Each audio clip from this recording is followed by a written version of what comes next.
അഹമ്മദും ജബ്ബാറും തമ്മിൽ നല്ല പണക്ക.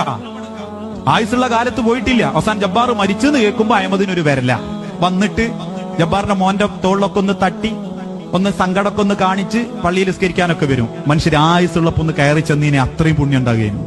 മരിച്ചടക്കുന്ന ഓനങ്ങൾ ചെന്ന് കണ്ടിട്ടും കണ്ടിട്ടില്ലെങ്കിലും പൊരുത്തം പിന്നെ നിങ്ങൾക്ക് എവിടുന്ന വാങ്ങാൻ പറ്റുക?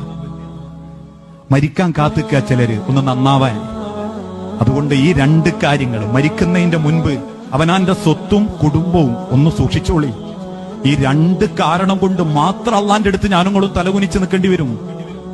പടച്ചോന്റെ അടുത്ത് നമ്മൾ അപമാനിക്കപ്പെടും. അതുകൊണ്ടാ ലോകത്തിന്റെ റബ്ബ് വിശുദ്ധ ഖുർആനിലൂടെ പഠിപ്പിച്ചതും പടച്ച റബ്ബിന്റെ കോടതിയിൽ മഹ്ശറയിൽ മരണാനന്തരം നമുക്ക് ഉപകാരപ്പെടുന്നതിൽ ഒന്നേതാ? വലതുൻ സ്വാലിഹുൻ യദ്ഉ ലഹു. കുടുംബത്തിലെ നമ്മളെ മക്കളാ. ആ മക്കള് നമുക്ക് വേണ്ടി പ്രാർത്ഥിച്ചാൽ നമുക്ക് ഇളവ് കിട്ടും. ആ പ്രാർത്ഥന അള്ള സ്വീകരിക്കും. പക്ഷെ എല്ലാ മക്കളും പ്രാർത്ഥിച്ചാൽ കിട്ടുമോ? ഇല്ല.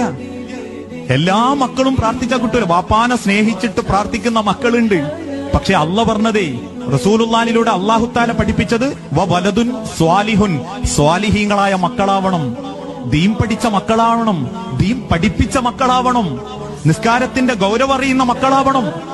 അത് സ്വന്തം ജീവിതത്തോട് ചേർത്ത് വെച്ച് അത് ജീവിതത്തിന്റെ അടയാളമായി കൊണ്ടു നടക്കുന്ന മക്കളാവണം. പഠിപ്പിച്ചോ നമ്മള്?